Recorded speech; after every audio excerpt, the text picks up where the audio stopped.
All right, everyone out there. I thought I would do it just a little bit different this time to open up the live stream because I see all these other live streams that, of course, have a nice big slate that let you know that there's a countdown to the start of the show. I don't have that, but at the same time, I figure most of the time I start the live stream so quickly and start talking right off the bat, and I've got no viewers because it takes you guys a couple minutes to find the link, get the notification, and figure out what's going on. So I appreciate you jumping on board early and waiting patiently for me to sit down and get set for another Mark Rogers TV live stream on a Saturday night. We are the voice of college football. And appreciate you jumping on board for the debate and the discussion, regardless of what it turns out to be tonight. I've got a few things in mind, but first I will let you know that, of course, if you enjoy the audio versions, you can catch those at Google Play, Podbean, iTunes, and Stitcher. Just search Mark Rogers TV and you will find those versions right there. So they're basically the video that you see right here, but just the audio stripped down so you can listen on your way to work or running your errands around town, working out, whatever you'd like to do. Thanks so much for joining us again for another live stream here at Mark Rogers TV. As you can see, if you have yet to catch us here at Mark Rogers TV, the voice of college football, you see that I post as many videos as anybody on YouTube. And more importantly than the quantity and the volume of videos is hopefully the insight and the knowledge that we bring forth. June is rivalry month here at Mark Rogers TV. So college football, unlike the other sports, thrives on rivalry. There are no rivals in other sports. Red Sox, Yankees, Cowboys, Redskins, Packers, Bears, Giants, Dodgers, on and on. Nothing that compares to college football rivalries. So on Wednesday night, we had two great discussions with Florida State versus Clemson and with Florida, Tennessee. And we have scheduled for this week Arkansas, Missouri. Yes, it is a rival. Pay some respect to the Hogs and the Tigers in the SEC. It is a rivalry as sanctioned by the SEC schedulers. Arkansas and Missouri. We will talk Hogs and Tigers on a Monday. We are preparing, of course, to line up Ohio State, Michigan, and Alabama and Auburn. We also have Florida State on tap for Wednesday night, as well as Kentucky and Tennessee this week, and many, many more coming your way. I have finished my notes on the top 10 dark horses in college football for 2018. I hope you'll enjoy that video as well, and a number of other projects that I have underway. All right. I am doing my best to launch this series on the top 5 at every position in every conference in the Power 5, but it's been very difficult to get other contributors lined up. So, for example, if I want to do top 5 quarterbacks in the Big 12, I could present that video to all of you as I have in the past. But what I like to do is I like to get differing opinions on board. So I like to bring in, let's say, the Oklahoma guy and the Kansas State guy.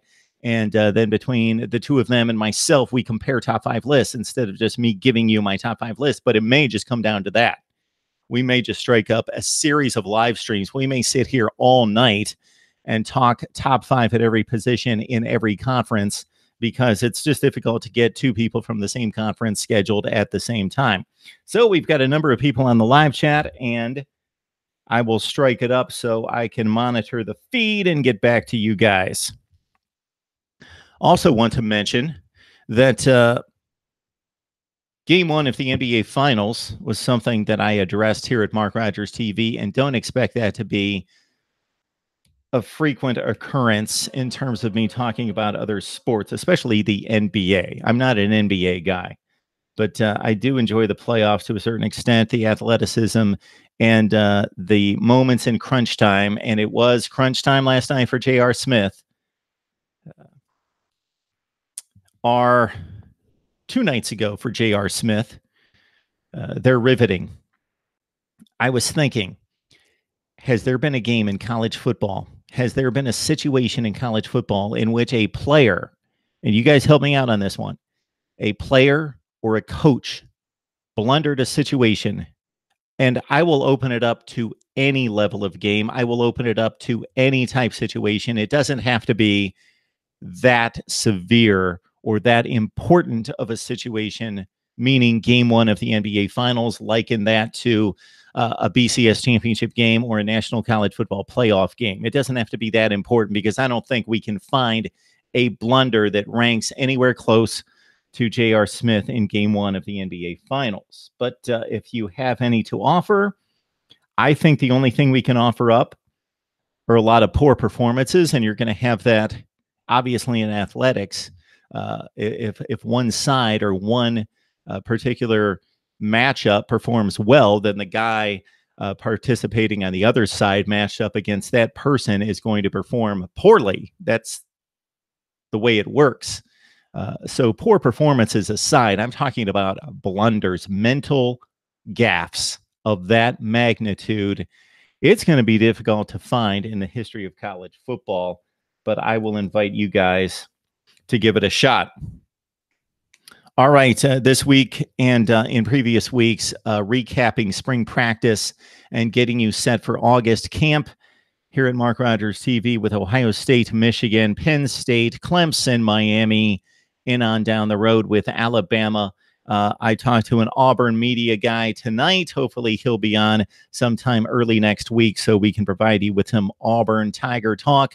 We discussed the Florida Gators the other night as well. And of course, we always hit on USC. And my goal is to represent all of college football, and I do my very best. We appreciate you jumping down in the chat. We've got a number of people on the line, and I will get right to it. But thinking about, again, to answer this question, can you remember a moment in which a player or coach made as big a blunder, a mental mistake, the size or the magnitude of a J.R. Smith in game one of the NBA Finals? It's tough to do. Even the ones in the NFL that I think of were more physical mistakes than mental errors. All right, on the line with Cash Boy D, who respects every conference. It's good to know.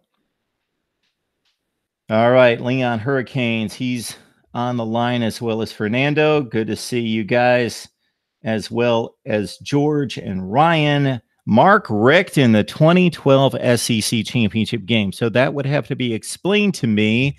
Yes, there was a timing and situation issue in which it would have to be analyzed what the specific play call was. If you guys all remember, in the 2012 SEC championship game, Bama was leading by 4 points. I believe the final score was 32-28. Aaron Murray leading Georgia down the field, carving up the tide, gets the ball inside the 10-yard line with seconds remaining. They don't have any timeouts.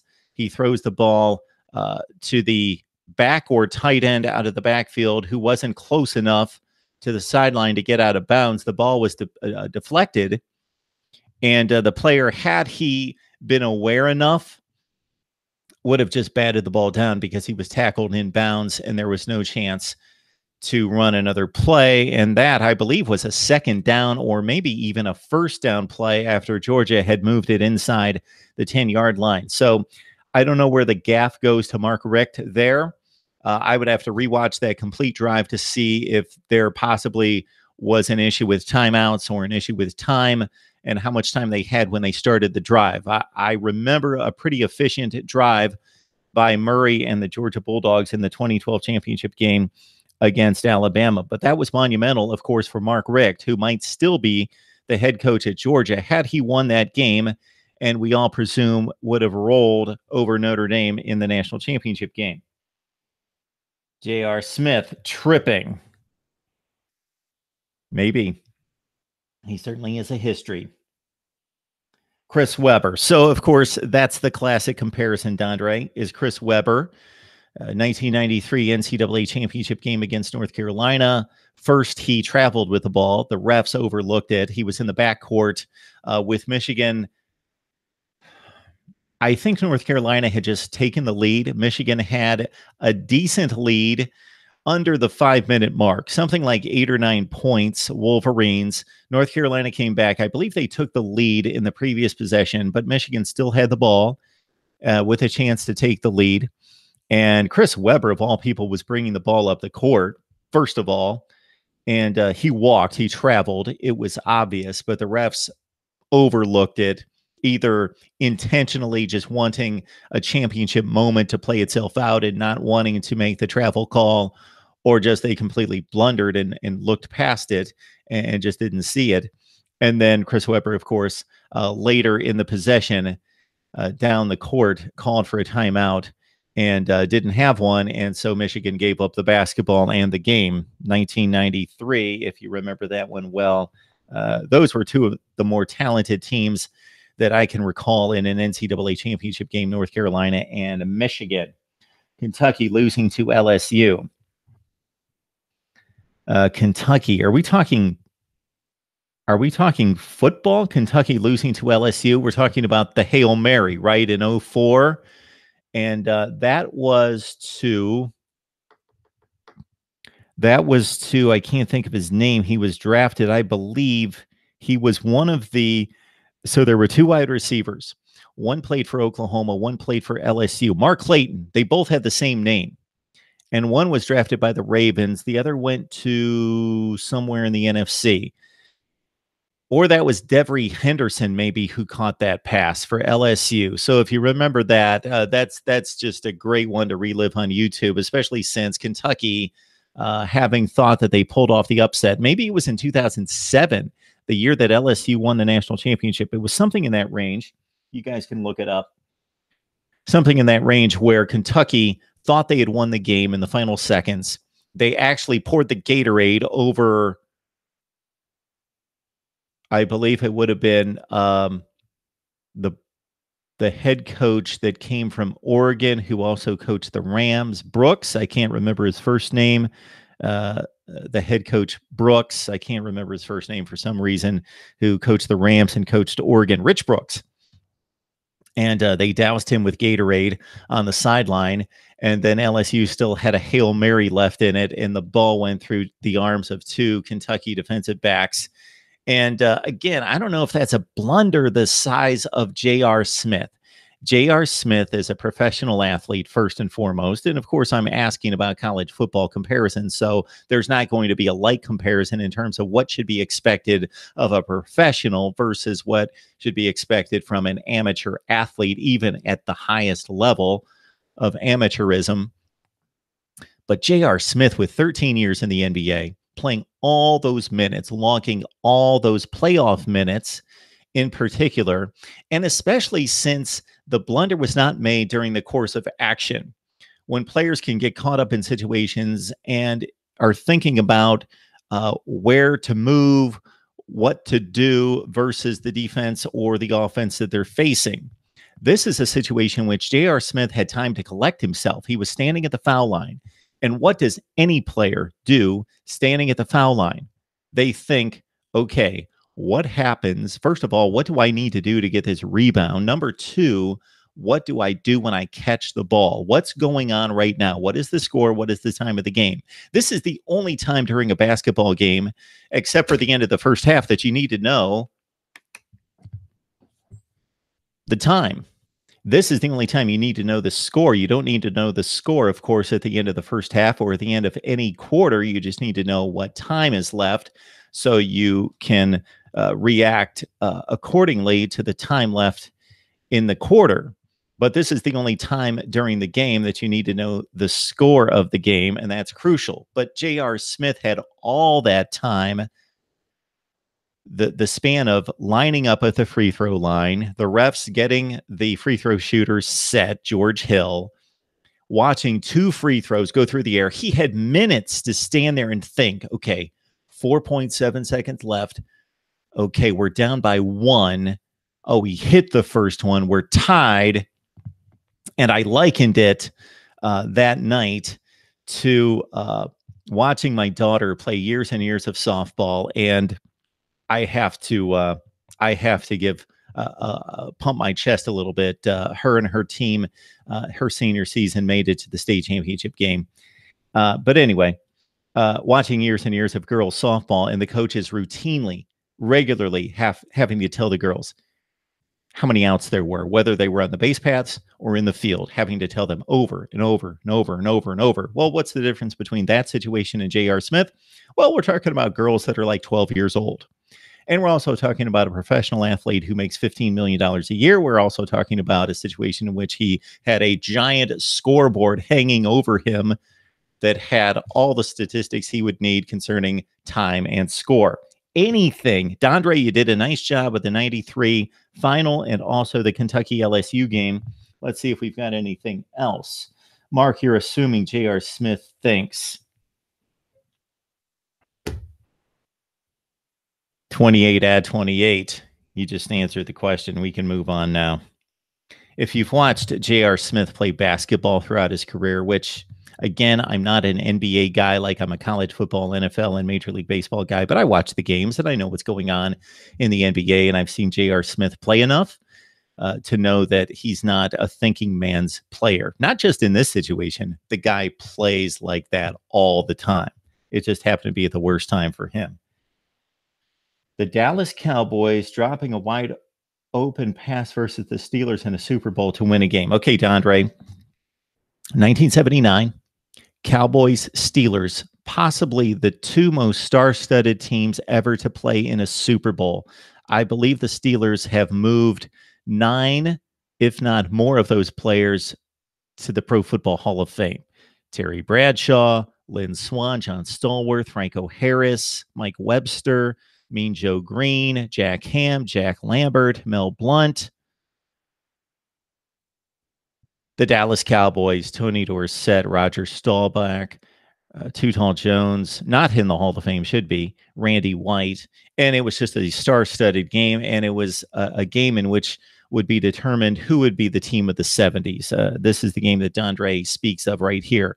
Jackie Smith, who I believe is a Hall of Fame tight end, most of his work being done with the St. Louis Cardinals, but he was playing his final season of NFL football with the Dallas Cowboys. He may have played one more season. I don't think so. Anyway, he was not supposed to be playing, but Billy Joe Dupree and another tight end earlier got hurt, and Jackie Smith played so well that he continued to play, even though Dupree came back and scored a touchdown in that Super Bowl. And most of you guys probably don't want me to rant about the 1979 Super Bowl, but I will for just a second. So a tight game, late third quarter, Cowboys driving, needing to score to tie the game, losing 21-14, and Jackie Smith coming across the middle. Roger Staubach blames himself, as a class leader and athlete would, because he said, I should have just drilled it, just let it fly. But he was so wide open that I kind of short-armed it, and the pass kind of flailed, and Jackie Smith had to slide, and it hit his back shoulder pad, and he threw a conniption. And as Vern Lundquist, many people don't know, watch the NFL films, especially after you watch Mark Rogers TV here, of course. Watch the NFL films with Jackie Smith dropping the touchdown pass from Roger Staubach in the 79 Super Bowl. And the comment made by Vern Lundquist, one of the famous sports comments of all time, it's Vern Lundquist, who was calling the Dallas Cowboys games on radio at the time, when he said, oh, bless his heart, he must be the sickest man in America. Vern Lundquist. Good call by Dondre, just coming up with him tonight. But again, that's a physical error. It's not like Jackie Smith forgot what down it was, or that it was 3rd and 19 and he was supposed to run the route at 20 yards and he ran it at 17. That was a physical blunder for Jackie Smith. But those are all great examples, because I challenged you guys to come up with a mental mistake that would rival J.R. Smith. I haven't been able to do it either. Broncos, Packers, Saints, Eagles. Kicker for the Panthers versus the Patriots in Super Bowl, kicking the ball out of bounds. That's possible. That's still, I'm going to call that a physical mistake. So, Dondre, I don't exactly remember that situation, but I'm guessing that was just prior to Tom Brady's drive that led to the Adam Vinatieri game-winning field goal, 32-29, Super Bowl 2004. I was at the Dodgers game last night. All right, 19 Savage, going to see the Dodgers play. I think they're playing the Phillies this week. Florida State losing today in baseball on a walk-off home run because their coach decided to keep his starting pitcher in after 130-plus pitches and a 2-run hour 2-hour rain delay. Martin Rosario. That's arguable. Grady Little, Game 7 of the 2003 ALCS, leaving Pedro Martinez in even after he was giving up single after single after double after single, and he left him in with originally a 5-2 lead in the 7th inning, even after the statistics clearly said that Pedro Martinez, and I don't believe necessarily in pitch counts, but that he was a much different pitcher after 100 pitches. That was his drop-off point, and Grady Little kept him in. And of course, the Yankees came back to beat the Red Sox. Rockies and Dodgers. Yeah, they played a really good game last night. I had it on, didn't pay a whole lot of attention to it. That seems to be my way these days since the advent of Mark Rogers TV, turning on Major League Baseball late at night. I would like to be able to zero in and watch it, but I'm working on this deal right here. I don't follow Major League Baseball too closely beyond the NCAA and NFL. The things I follow the most are high school football and the UFC. Darth Gator, I believe this is the first time you've commented, Darth, so we appreciate you and welcome you to Mark Rogers TV. We are the voice of college football, by the way, and you will find the best and most insightful coverage of college football right here. George, Mark has a huge following from Miami. I do, and I can thank Cam Underwood, and I would like to spread the wealth a little bit more as we move on. I appreciate my Miami contingent, but it needs to be evened out a little bit more. So if I could replicate, as I've stated many times, and you old-timers will probably be sick of me saying this, if I could replicate that Miami audience about 50 times, take the 50 biggest programs in America, then we're on to something. So we'll work on it. All right. So again, the topic of the night is in lieu of J.R. Smith's blunder at the end of regulation in Game 1 of the NBA Finals. If you can come up with a similar scenario anywhere in sports, but specifically college football, since this is the channel, this is what we do here at Mark Rogers TV. We talk college football 24/7, 365. I have taken your suggestions in regards to media guests, and I have made the offers out there. I also, as you may have seen, if you've been with us for a long time, going back to at least last off season, that I typically have interviews with the top recruits in the country.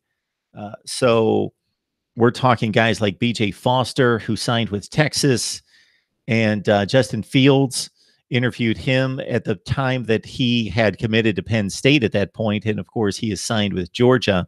So I went down the list of ESPN 300 recruits, and I sent out notifications and contacted the top 40 at this point, and I will continue down the list and have invited many of those, actually all of the top 40 in the ESPN 300 for interviews here at Mark Rogers TV. Marcus Lattimore, did you see Uncle Lou trash talk your Miami dude? You know, it's funny because that was in the suggested video. So I don't consume a whole lot of talent or a whole lot of the conversation here on YouTube. I'm too busy doing this, and then also wanting to build my channel and have a personal life. So I don't take in as much as you guys do. And but I do see the suggested videos, and that one was suggested for me. And I actually saw the response from Alonso Oliver. I didn't see the Uncle Lou, which I stumbled upon Uncle Lou. Maybe one of you suggested I have him on, but I checked him out a couple weeks ago. I didn't know of him. I like his set. I like what he's got going there. Not necessarily the set. I love the banner and the whole deal on the screen. And again, that's something I really need to work on. But Uncle Lou's entertaining, does a nice job, and I've invited him on Mark Rogers TV, and we would have a great discussion on Georgia football and the SEC. So hopefully that can happen. I should do a series on the sum of the worst officiating blunders in college football history. Wow. That would take a lot of research. Off the top of my head, what do we have? We've got, we would have to sort through the infamous Ohio State Miami 02-03 national championship game. And that would have to be, as you've seen here at Mark Rogers TV, we don't go with groupthink. So the groupthink is that Miami got ripped off, and maybe they did at the end of regulation, or at the end of the first overtime. My apologies, at the end of the first overtime, or the second overtime. I'll get it straight. Miami scored, Kellen Winslow with a touchdown to break the tie in the first overtime, 24-17, and that was Ohio State's first offensive possession. So that's the big one right there. Officiating blunders. I would have to have you guys help me out, because nothing else comes to mind off the top of my head in huge games that I would have to go through college football history for officiating blunders. There was a Rose Bowl way back when. That's probably way before the time that most of you guys were watching college football. USC and Michigan. USC won it by less than a touchdown, and Charles White was doing the Walter Payton, Marcus Allen leap over the line into the end zone, and he lost the football. And by all indications, the ball came out at about the half-yard line, but it was ruled a touchdown, and USC beat Michigan in the Rose Bowl. That one comes to mind. Do you guys happen to know the game in NFL playoff history that is credited with being the catalyst for the drive and the pursuit to implement instant replay? There's a particular game in NFL playoff history that is famous for being a game in which there was not an angle. There was by photography, but not necessarily shown on the TV screen well enough, nor was there obviously replay at the point. And that game was the catalyst, and that excuse me, particular play was the catalyst to instituting replay in the NFL. Tyler Simmons was onside. I hate the Canes, but they got ripped on that pass interference call. So Darth Gator, I've explained this in the past. I'm not going to go through it right here because people on the line have probably heard it. I'm not going to go through the entire explanation. But as I try to explain here, this is the channel for the smart fan, the insightful fan. We are hardcore college football people here, so we try to analyze it better than the national media. Not that we've got the resources to do so, but sometimes they just talk about the same surfacey crap all the time. What we do here is we try to bring the truth and bring as much objectivity to it as possible. And in that particular Miami Ohio State game, there were missed calls at the end of regulation the last time Ohio State had the ball. And because those were not the plays that decided the game at the end, few people know about those. But I will outline that at another time, as I have at other times. So, yes, Miami may have been put in a difficult situation because of a pass interference call. I would encourage you to go back and watch Ohio State's last drive of regulation, and you can look it up on YouTube, and then also look at the pass interference call and look earlier in the play to see if there was holding, not pass interference, but holding before the ball was in the air on Miami. Mike Renfro, got it. So 28 add 28, be honest with me, did you have to look it up? And there's no shame in that. Mike Renfro, Houston Oilers, 1979 AFC Championship game. Corner of the end zone, Dan Pastorini pass over the head on the fade, caught it in the back of the end zone, and it was ruled out of bounds. And by most indications, he had the ball. Houston was down by a touchdown at that point, would have tied the game. Instead, did they kick a field goal or turn it over? Regardless, Pittsburgh sealed the game with a final score and won 27-13, and maybe Houston gains momentum from that situation. Certainly missed out on the points on the scoreboard, either by 4 or 7 points, And yes, Mike Renfro against the Steel Curtain 1979 AFC Championship game. As an OU fan, that's one I'll never forget. Got to go take my blood pressure. So we're talking about OU. Which one was that? Oregon, Oklahoma. Yeah. That was a big one when Oregon was awarded the ball on an onside kick without ever recovering it. Yes.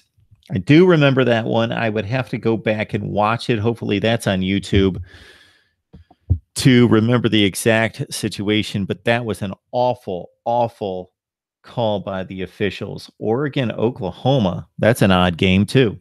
It's an odd matchup. Steeler fan from way back. Gotcha. 28 add 28. I was raised in Pittsburgh, winning Super Bowls, baseball championships at the same time. Florida State. So if we're going to stay with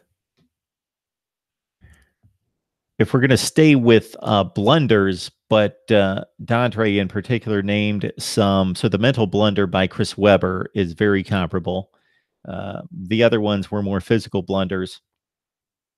And now that I see Florida State mentioned against Miami, of course, you had all the wide rights and the wide lefts. Those would be physical blunders, maybe concentration lapses, or a bit of things getting a bit tight around the collar for the Florida State kickers.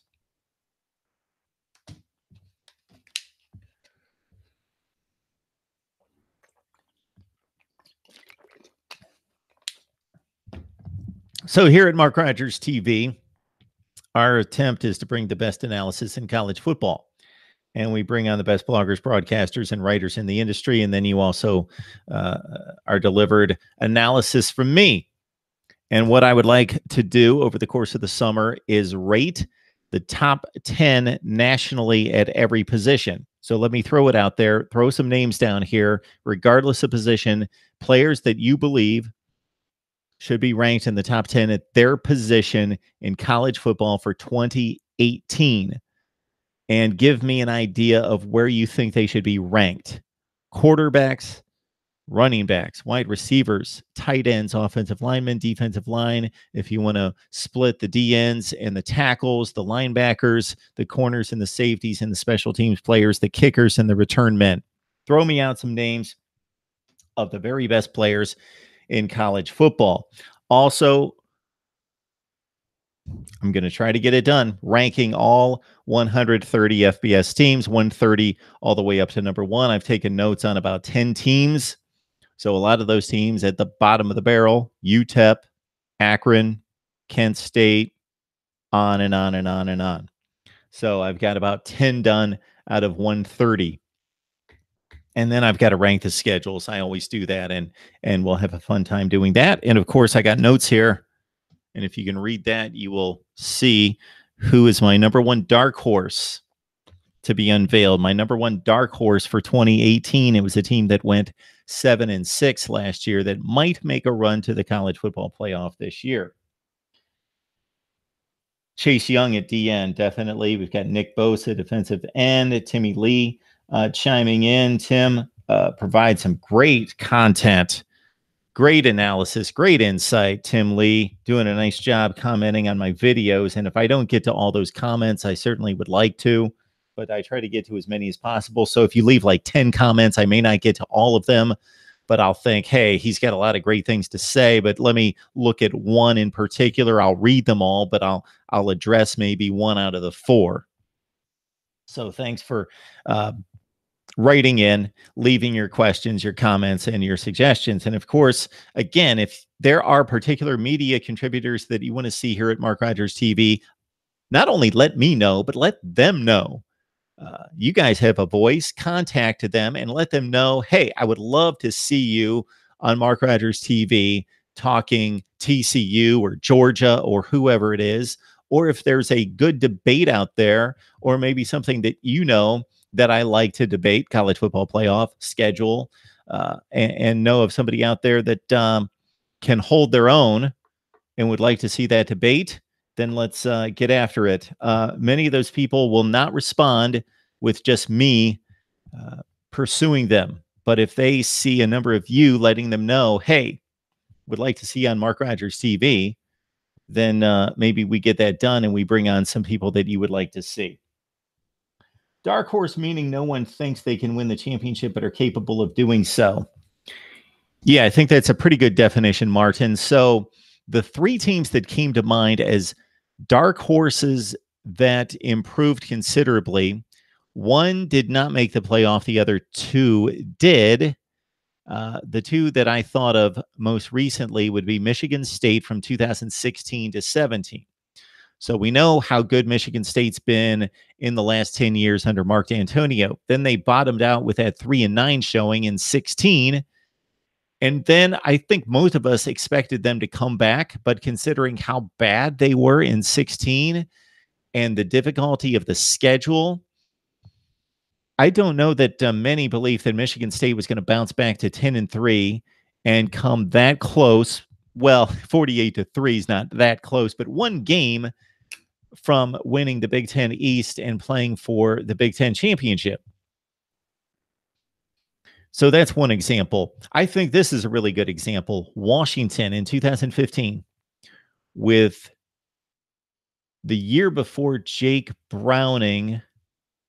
Was that the first year of Jake Browning, or was that his? I believe he was just a freshman when he led Washington to the college football playoff. So this was prior to Jake Browning. I'll have to look that up. But anyway, Washington lost 6 games. They played Southern Miss in a bowl game. They did win the bowl game, but they were lightly regarded.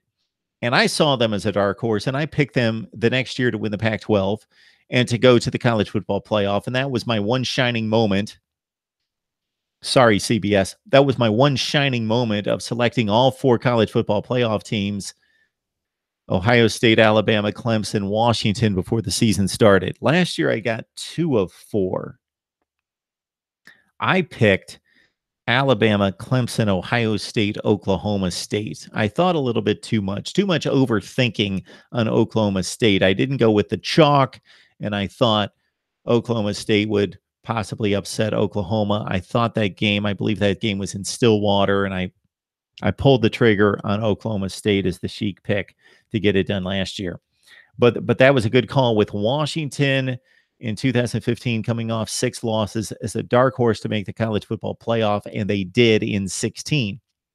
And then what about the ultimate? I cannot think of a turnaround that comes anywhere close to matching what Gus Malzahn and Auburn did in 2013, coming off 0-8 in the SEC, 3-9 overall, going all the way to win the SEC, go to the BCS championship game, and take Florida State down to the last 7 seconds of the game. That would be like Tennessee 0-8 in the SEC, making it to the college football playoff this year, winning the SEC and playing in the college football playoff. That would be like Oregon 0-9 in the Pac-12 last year, playing in the college football playoff this year. Now, Oregon State, I meant Oregon State. Now, that would be a bit more monumental since we expect Auburn to have athletes and we expect Tennessee to have athletes. Oregon State or Kansas making the college football playoff would be insanity. That would be the story, the upset story in the history of sports. All right. I don't know, 98. You got some real competition there. What are we talking? Tom Brady only should have like 2 rings. So 19 Savage, I would like to know your thoughts on Tom Brady only having 2 rings. Most of those games were toss-ups. So New England's most dominant performance in a Super Bowl would have been the game that they beat the Eagles 24-21. It was only a 3-point win, but Philadelphia scored really late in the game, and New England had it in hand. It was still competitive. Philly had a shot inside 5 minutes, but New England basically had that game. The Rams game, they, of course, led most of the way, gave up 2 touchdowns in the fourth quarter, then Brady make the drive and Vinatieri the kick. Carolina, that game went back and forth. New England won with the last second drive and field goal. The Seattle game was a great comeback by Brady, but also a gift by the Seattle offense and Pete Carroll. The Atlanta game, if the Falcons would have they could have still been aggressive, but run the play clock. I could mention about 10 other things that Atlanta could have done in that game to protect that lead. But if they would have just done one of those things, and that was run the play clock, you can still be aggressive offensively. You can still play your game. I know they don't have the kind of offense that wants to shut it down, and nor should you at that point, but run the play clock. So the Falcons, in a sense, gifted it to Brady and the Patriots, but Brady, that was remarkable. And he could have won last year's game. Brady could be in 8 Super Bowls. He could be 7-1. He could be 1-7. The 2 Giants games, he left the field with the lead. That's about all you can ask. Ryan lining me up with some top 10s here. So we've got running back here from Ryan. I like this. I'm going to have to copy and paste this and compare it to my top 10. Bryce Love, Stanford. Myles Gaskin, Washington. Jonathan Taylor from Wisconsin. Georgia's DeAndre Swift. Damian Harris of Bama. Benny Snell, Kentucky. A.J. Dillon, who we talked about last night with Boston College. Ohio State's running back. J.K. Dobbins. Arius Williams from Mississippi State. Cam Akers, Florida State. Man, that's a solid. Is that 10? Nice job, Ryan. That's looking good. Man, maybe you just produced my video for me. Maybe I just take those 10 and run with it. But no, we will do our homework and make sure that there's nobody else out there that I would include in those 10. That's a really good 10. Stephen Carr, I'm going to have to consider, but he didn't show us much last year. Miles Sanders. So this is a projection for 2018.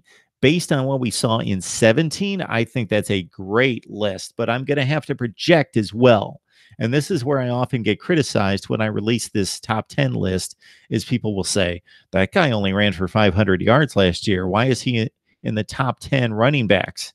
That's because I'm projecting him to be an elite back this year. I'm projecting him to take that 500-yard season with the guy that moved onto the NFL in front of him and to make that a 13 or 1400-yard season. That's why I'm not rating the top 10 players from the end of last season. I'm rating a projection of the 2018 top 10 players at that position. So the 2 Clemson backs we could put into the mix under consideration, Tavian Feaster and Travis Etienne. Possibly Travis Homer at Miami would be under consideration as well. Auburn has lost its backs, Kerryon Johnson and Cam Petway. Yeah, that's a pretty good field that you've got going there. I do like Anderson at Oklahoma, and I like TCU's Anderson as well as being top running backs. So I've got about, and I'm sure after I really think about it, Ryan, there's going to be about 5 to 10 other guys that I'll have to put under consideration, but that's definitely a solid list from Ryan. Darth Gator, I got no beef with Brady, but he's not my favorite quarterback by any measure. Iowa beat Penn State. If Iowa beats Penn State this year, considering that the Hawkeyes have the lightest touch of any of the Western Division teams in the Big Ten, they miss Michigan, Michigan State, and Ohio State out of the West. They have a non-conference schedule that is a light touch with Iowa State, Northern Illinois, and Northern Iowa. Iowa could be, well, they are a dark horse, but they could pull it off. If they win that Penn State game, Iowa, the list is not in order. Okay, I got you, Ryan. You're just throwing it out there. If Aaron Rodgers had the same coach, he would win 7 rings. I think Aaron Rodgers is the best quarterback in the NFL, myself. I think there's a difference between most accomplished quarterback. That would be Tom Brady. He's the most accomplished in history, in my opinion, even more so than Joe Montana. There's a difference between most accomplished, even though Brady should be credited with doing most of the work, leading that team. He was not a game manager quarterback, aside from the first Super Bowl, but that Aaron Rodgers, I believe, is an incredible, possibly best quarterback ever. Not the most accomplished with one Super Bowl ring, but I believe the best ever. I believe the best right now. I agree. I'm mad at the administration for canceling Miami, but that was ridiculous. So sorry that I'm diving into some of these comments and don't know what you guys are talking about, but you guys enjoy the chat there. So anybody else who wants to, like Ryan, take a stab at the top 10 at any position in college football, that's what I'm going to be working on in addition to these other lists. People love lists, don't they? I'm a sucker for these lists. Top 10 this, top 10 that. I'll read those almost every time.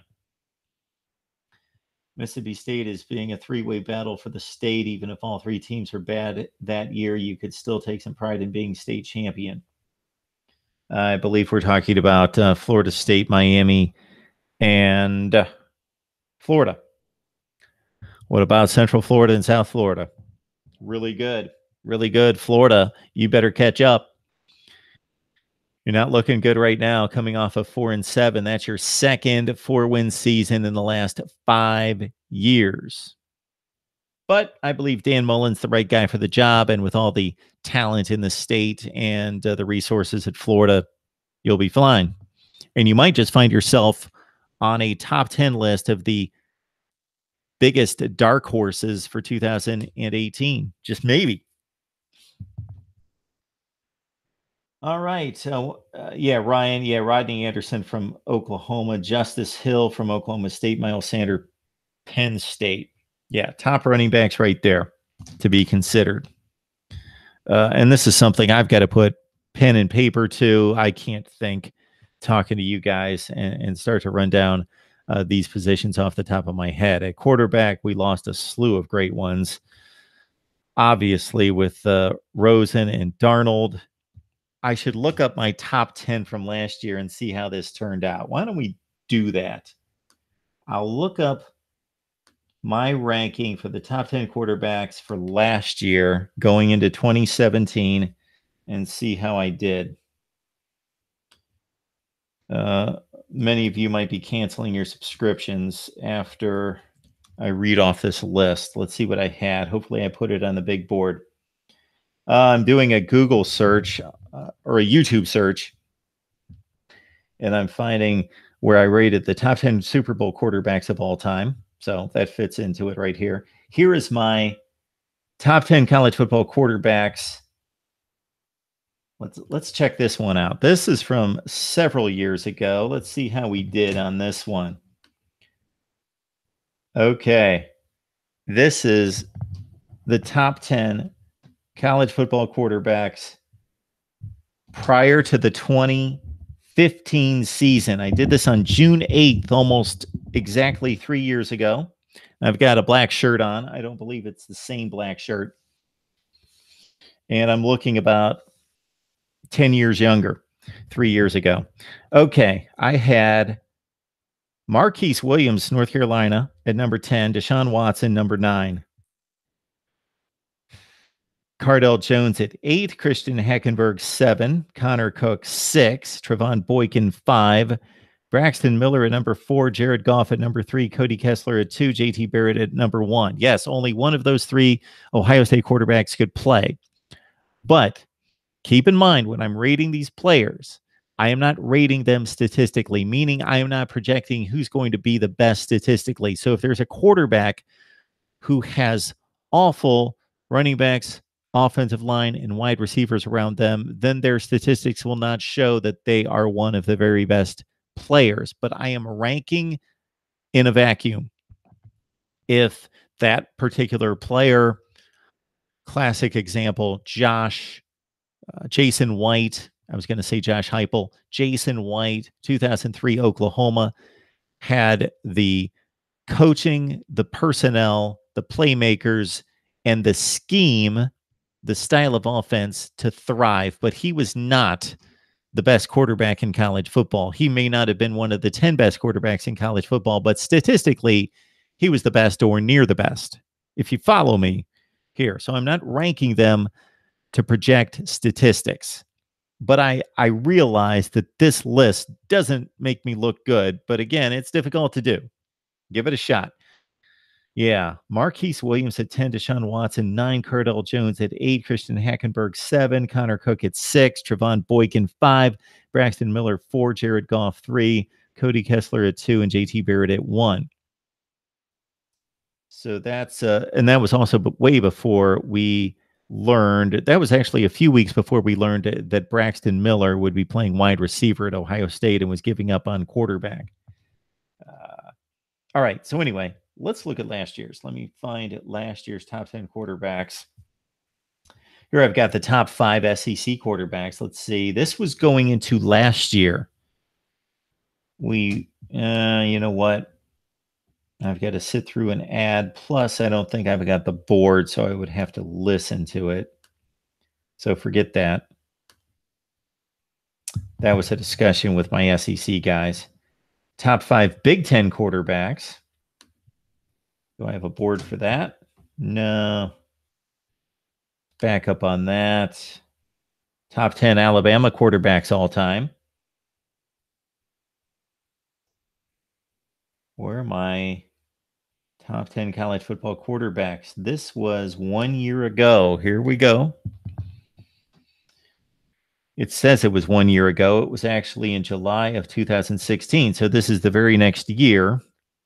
So keep in mind, that was before Deshaun Watson's first huge season that was coming off. I ranked him number 9 coming off of his freshman season in which he got hurt at the end of the year and had that knee injury and only played about 2/3 of the season and missed the bowl game and missed the last 3 or 4 games.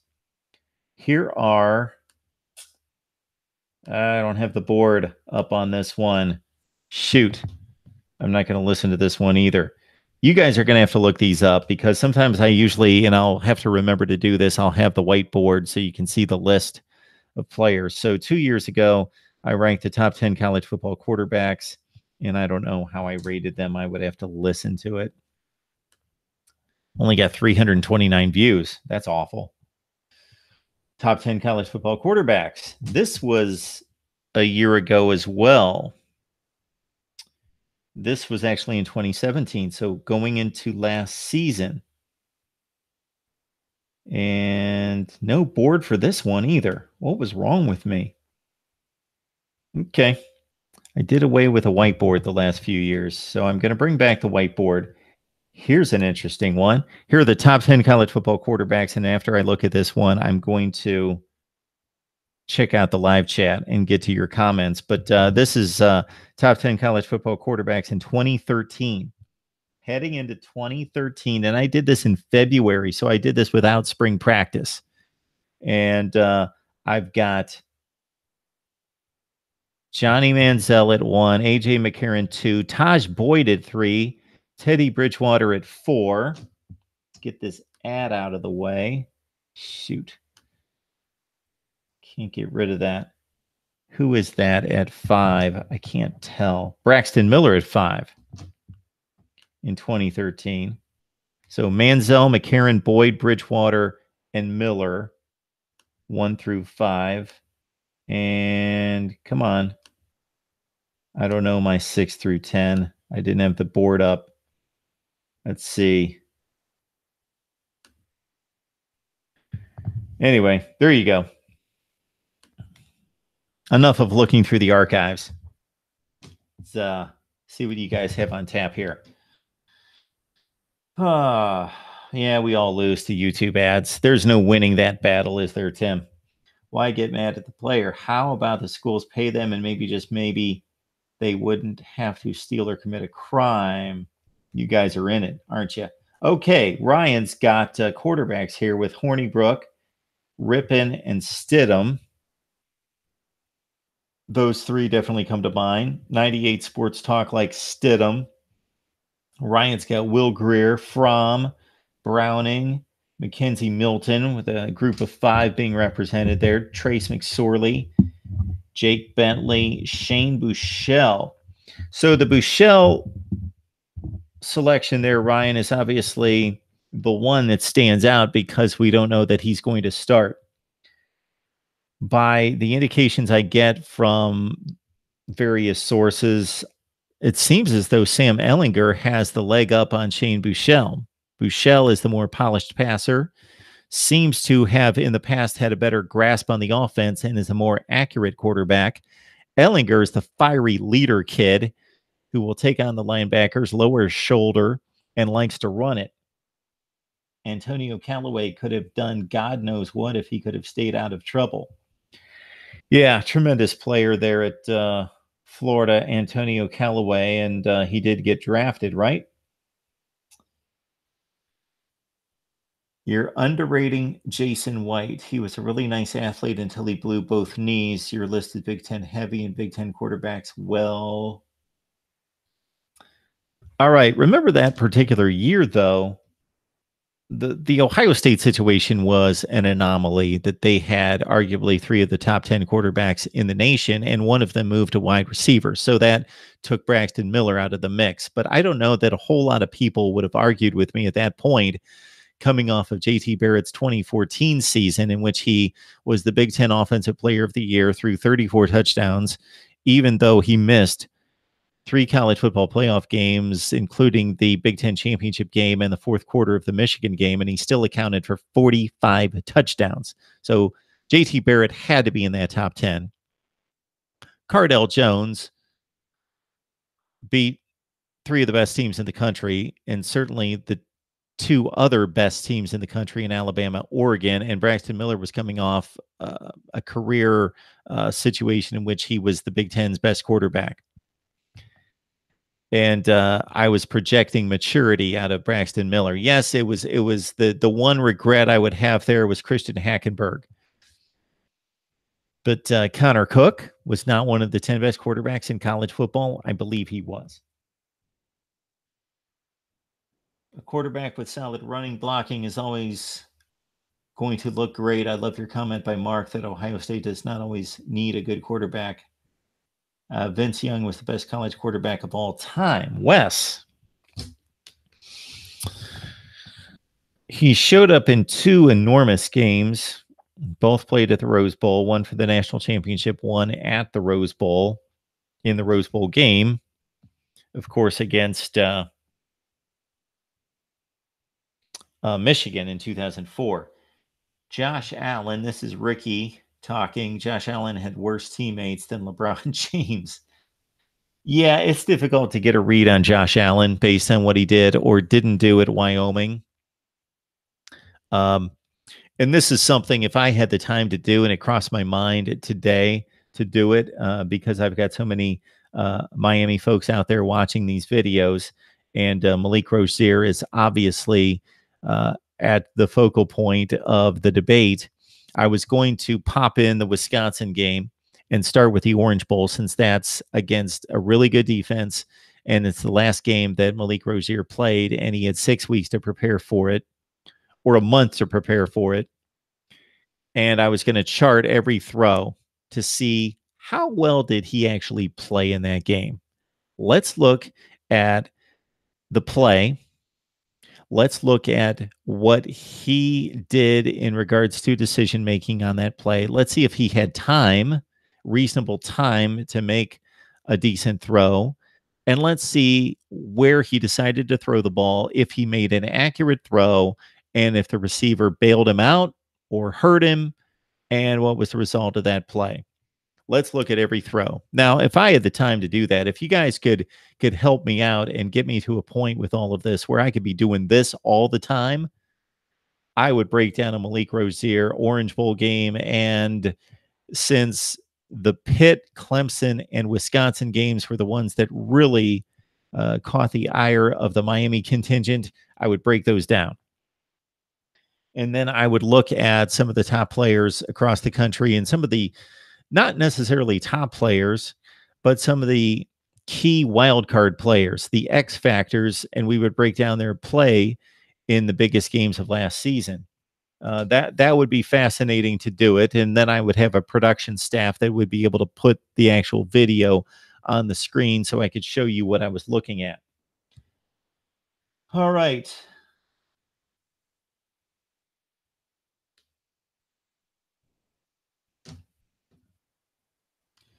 JT Barrett will start for a team in the NFL one day. Mark my words.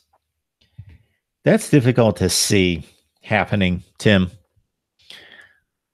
I know the same was said of Troy Smith after his days at Ohio State, and he actually did. First sneeze on Mark Rogers TV. Mark it down. 7,000 videos. I believe that would be the first live sneeze. Troy Smith. Yes. It shook the head up a little bit. Troy Smith, of course, won the Heisman in 06, was little regarded. Short guy, not necessarily an NFL arm, but he did start games with San Francisco in particular. And there was a game that he played really well at the end of a season in a meaningless game against the Rams at what was then Candlestick Park, and threw for over 300 yards, led an overtime win, I believe, and rushed for over 100 yards. And then came that strange illness after he was picked up by the Baltimore Ravens, and he was never the same. Ricky chimes in with Ben Roethlisberger also played like trash in 03 against Iowa. I'd like to go back and look at that game. Let's give that one a quick look, Ricky. Roethlisberger against Iowa in 03 would be interesting to see that. So that would have been his last season. Of course, he was a rookie with the Steelers in 2004 and led them to 15 wins and the AFC Championship game against the New England Patriots, who roughed him up and made him look bad in that game. And then the very next year, his second year, won the Super Bowl, even though he didn't play well in that game either. All right, so 2003 Iowa Hawkeyes, who were a very good team, 10-3, finished 8th in the AP poll. And I believe that was the team that, what did they do? I think they beat Florida in a bowl game. But anyway, we're not talking about that. Yeah, they beat Florida 37-17 in the Outback Bowl. So Miami of Ohio, let's look at that game. Man, we really dissect it here on Mark Rogers TV, don't we? The 2003 opener, Iowa 21, Miami of Ohio 3. Ben Roethlisberger, 27 for 42 for 250 yards, and that doesn't sound too bad. But then 4 interceptions. Good call, Ricky. Nathan Chandler, remember him? 2 touchdowns for the Hawkeyes. Who gave it to Fred Russell? Remember him? Fred Russell. He was a top 5 Heisman finalist. 22 carries for $167 and a touchdown. And yeah, that was a good Iowa team. Good Iowa team right there. Let's get back to the live chat and see what else you guys have for me. It's almost 12:30 Eastern time. The night is still young, and we're still talking college football.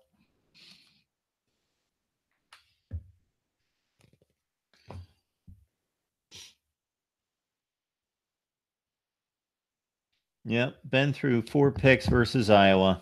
Stingy Hawkeye defense. Ricky Bowen up here, feeling good about those Hawkeyes in 03. And then Iowa, the very next season, handed Nick Saban his final game loss versus LSU on a Hail Mary play.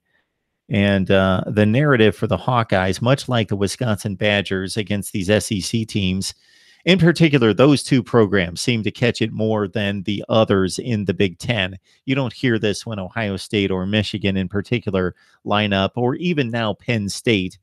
But when it's Iowa and Wisconsin versus the SEC, the narrative is that they are way too slow. But that Iowa team showed up against Ron Zook in Florida and slapped them around 37-17. Then the very next year against a very talented LSU team coming off the national championship in 03, beat them on a Hail Mary play at the Outback Bowl or the Capital One Bowl. And then I believe in '05, Urban Meyer's first season, Florida was very fortunate to beat Iowa in a bowl game.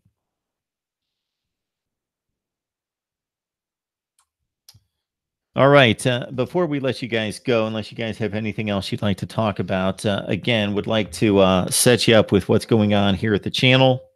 Rivalry month in June on Mark Rogers TV. So we hope to have great debates and discussions with all the major rivalries. Ohio State, Michigan, Alabama, Auburn at the top, and on down the line. We have already talked Florida State, Clemson, and Florida and Tennessee. We've got Arkansas, Missouri on tap for this week. Hopefully USC, UCLA, Florida, Florida State, Tennessee, Kentucky off the top of my head. All right. Top 5 at every position in every conference. And I haven't even started. I've tried to put those conversations together, but I just can't hook up two people from the same conference and myself to have those discussions as I have in the past off seasons. I made much better headway by the first week of June than I have this season. But the top 10 at every position in college football, that's all on me. I hope to get that done here in the next, I got to get it done before the season starts, right? And then I would like to get you guys set up with as many positional breakdowns for as many teams as possible. We have looked at several positions for Clemson, Penn State, Ohio State, Notre Dame, and Alabama. All right, schedule rankings. 1 all the way up from 68 in the Power 5, and FBS rankings 130 all the way up to number 1. And my June could get very busy in my personal life, and maybe we'll talk about that at some point. But yeah, so I appreciate you guys jumping on board and talking college football. Another thing that I saw recently from somebody else was taking calls. And so as soon as I can get that set up, I'm not promising anything in the near future, but at some point I would love to take calls as well, give you a phone line, and then have you guys call in. And that would also be something that I could add to the chat here to further the engagement here at Mark Rogers TV. So we try to do our best, and I probably stretch myself way too thin on too many fronts, but it's all in order to bring you the very best college football content available. And I reached out, as I mentioned off the top of this live stream, to the top 40 players on ESPN's 300 recruiting list, and I got a hold of 3 of them, and hopefully we'll have interviews with them in the next few days.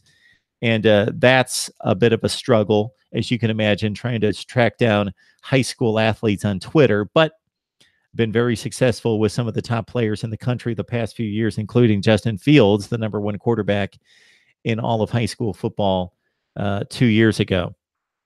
So we will continue to do that, and we'll continue to provide the very best analysis as we bring in the best bloggers, broadcasters, and writers in the industry. I appreciate you guys. Again, any suggestions you guys have for me, bring it on, and I will tackle it as best I can. You guys have a great Saturday night, and we will see you again sometime tomorrow. That could be with a top college football recruit, possibly right there, because I had 3 get back to me that said that they would want to talk on Sunday afternoon. That could be another live stream. Who knows what we'll bring for you on Sunday, but we will bring something, and we will be back with you later this weekend, right here on the Voice of College Football, Mark Rogers TV.